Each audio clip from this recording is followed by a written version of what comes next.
시청하시기 전에 STV 상생방송 구독과 좋아요 눌러주세요.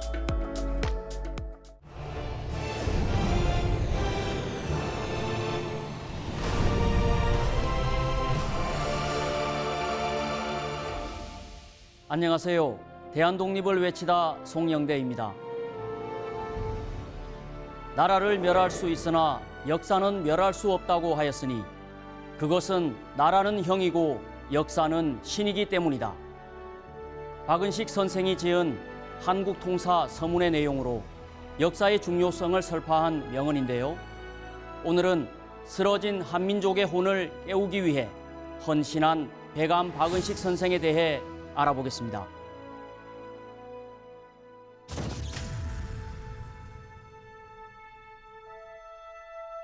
(1859년) 황해도 황주군에서 태어난 박은식은 서당 훈장인 아버지에게서 한학을 익혔는데요.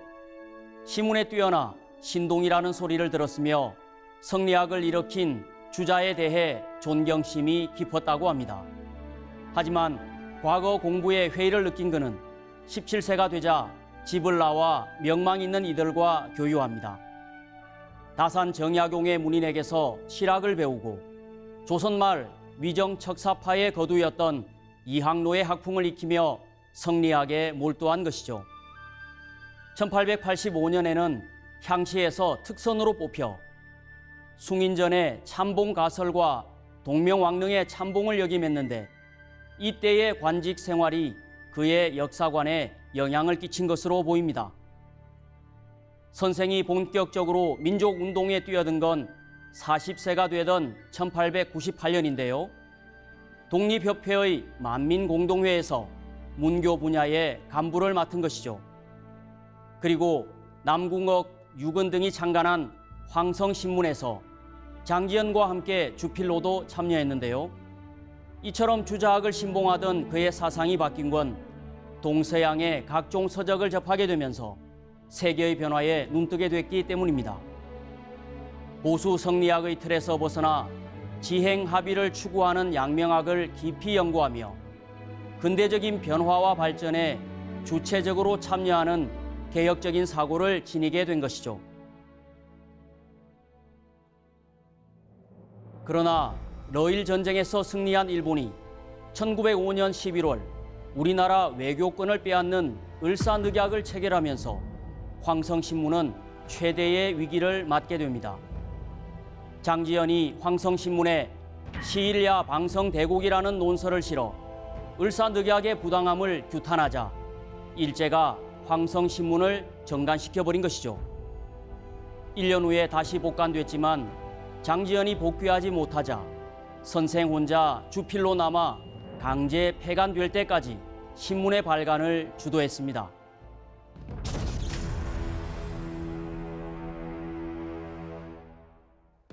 언론을 통해 대중을 계몽하고자 한 박은식의 활동은 신문에만 그치지 않았습니다. 잃어버린 국권을 되찾고 국가 간의 생존 경쟁에서 승리하기 위해서는 무엇보다 실력 양성이 중요하다고 여기고 이를 적극적으로 실천해 나간 건데요. 1906년에는 장지연 등이 창립한 대한자강회에 참여해 기관지 대한자강회 월보에 논설 집필을 담당하고 그해 10월에는 교육계몽단체인 서우학회의 창립을 주도해 민중계몽을 위한 논설을 집필했습니다. 선생은 교육계몽운동에도 적극 참여했는데요. 서북학회에서 설립한 서북협성학교의 교장을 맡아 교육활동을 전개하고 항일과 국권회복을 위해 조직된 비밀결사인 신민회에 참여하여 교육과 출판 부문에 활동한 것에서 이를 확인할 수 있죠. 이뿐만 아니라 민족 문화 수호자로서의 면모도 보여줬는데요. 일제가 유림을 친일화하려고 하자 1909년 동지들과 대동교를 창립하여 이에 대항하고 신민회가 민족 보전 발행을 위해 조직한 조선광문회에 고문으로 참여해 지도했습니다.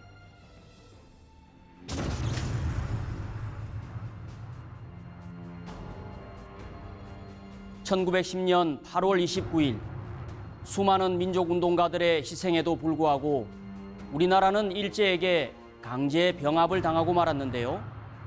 이때부터 일제는 무단 정치를 시행하면서 신민회 등 민족운동 세력을 대대적으로 탄압하고 여러 애국 신문과 잡지를 폐간시킵니다. 심지어 민족혼이 담긴 역사서를 소각하기까지 했습니다. 국채는 비록 망했어도 국혼이 소멸하지 않으면 부활이 가능한데 지금 국혼인 역사서마저 불태워 소멸하니 통탄하지 않을 수 없다. 일제의 탄압이 거세지자 선생은 어쩔 수 없이 망명길에 올라 서간도 환인현에서 대종교에 입교하여 1년 동안 머물렀습니다. 이때 역사서 저술에 진력했는데 동명성왕실기, 발해 태조 건국지, 연개소문전, 대동 고대사론 등 민족 영웅들에 관한 역사서의 저술에 진력합니다. 현실의 국가는 사라졌지만 국혼이 사라지지 않으면 국가는 부활할 수 있으며 국혼은 곧 역사이기 때문에 국혼이 살아있는 역사서를 저술하는 것이 곧 독립을 위한 급선무라고 생각했기 때문이죠.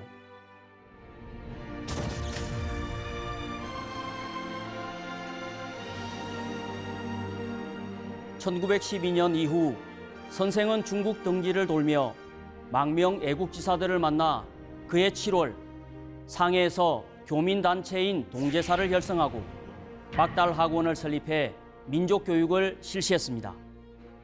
얼마 후에는 중국인 동지들의 요청으로 홍콩에서 중국어 잡지의 주관으로 활동하기도 했는데요. 하지만 중국 원세계 정부의 탄압으로 다시 상해로 돌아와서 안이사 중근전을 집필하고 그동안 꾸준히 집필하던 한국 통사를 완성해 1915년에 출간합니다. 이제 한국의 형체는 허물어졌으나 정신만이 독존할 수는 없는 것인가? 이것이 통사를 저작하는 소이이다. 신이 보존되어 멸하지 아니하면 형은 부활할 시기가 있을 것이다. 3편 114장으로 구성된 한국통사는 1894년 대원군 집정으로부터 경술국치 직후인 1911년까지의 한국 근대사를 다루고 있는데요. 일제의 침략 과정을 밝히는 한편 국혼의 수호와 이를 바탕으로 한 국백의 회복, 독립의 희망을 전하고 있습니다. 임시정부는 일본의 만행을 알리고 독립의식을 고취하자 중국과 만주 일대의 교민들에게 한국 통사를 널리 읽혔는데요. 그러자 조선 총독부는 이 책을 금지하기에 이릅니다. 그럼에도 한국 통사는 한글로 번역되어 조선 내에도 배포됐습니다. 총독부가 한국 통사와 같은 망설이 횡행한다며 조선 반도사의 편찬을 계획한 것에서도 이 책이 당시 조선인들에게 얼마나 큰 영향을 미쳤는지 잘 알 수 있습니다. 조선 반도사는 조선과 일본은 동족이며 조선의 역사는 사대와 정치적 혼란으로 점철되었기 때문에 식민지로 전락할 수밖에 없었다는 내용을 골자로 하고 있죠. 이처럼 한국 통사는 시리에 빠진 조선인들에게 독립에 대한 희망과 독립의식을 고취시킨 역사서였습니다. 그리고 한국 통사와 함께 명저로 꼽히는 역사서가 있는데요. 선생이 3.1운동에 고무되어 저술한 한국 독립운동지 혈사로 1884년 갑신정변부터 1920년까지 36년간 일제의 침략과 그에 맞서 싸운 기록을 담아내고 있습니다. 이를 통해 선생에게는 한국사 연구와 역사서 저술이 곧 독립운동이었음을 알 수 있습니다.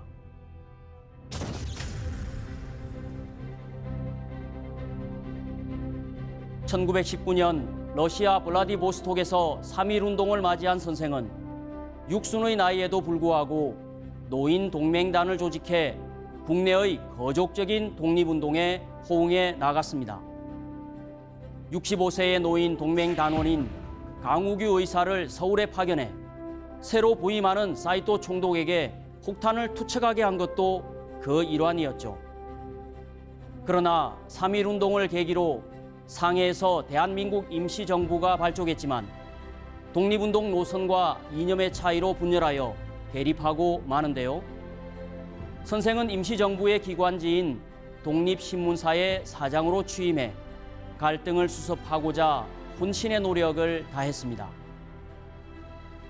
이를 지켜본 임시정부 이정원은 1923년 3월 이승만 대통령이 면직되자 그를 대한민국 임시정부 제2대 대통령으로 선출했습니다.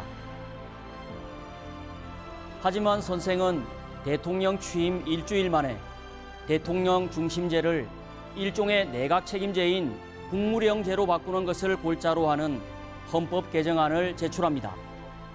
그리고 헌법이 개정되자 1925년 7월 서로 군정서의 총재였던 이상용 선생을 국무령에 추천하고 미련 없이 대통령직을 사임했습니다. 임시정부의 원로로서 민족의 모든 역량을 항일 투쟁에 결집하고자 했기에 가능했던 일이었죠. 선생은 노령의 나이에도 불구하고 임시정부의 정상화를 위해 노심초사하다 인후염과 기관지염이 악화됐는데요. 결국 1925년 11월 상해에서 66세로 서거하고 말았습니다. 선생의 유해는 서거한 지 68년 만인 1993년 고국으로 봉환되어 국립묘지에 안장됐습니다. 선생의 인상은 중키에 광대뼈가 튀어나왔으며 항상 미소 짓는 얼굴에 관우하고 소탈한 성품이었다. 한말의 대표적인 언론인이자 애국 계몽운동가로 일제치하 민족해방을 위해 앞장선 배감 박은식. 온후하면서도 강직한 백절불굴의 정신을 지녔던 그의 바람은 오직 참된 우리 역사를 밝혀 한민족의 혼을 부활시키는 것이었는데요. 선생의 꿈을 이루는 것은 이제 우리 손에 달려 있다는 걸 잊지 않아야겠습니다.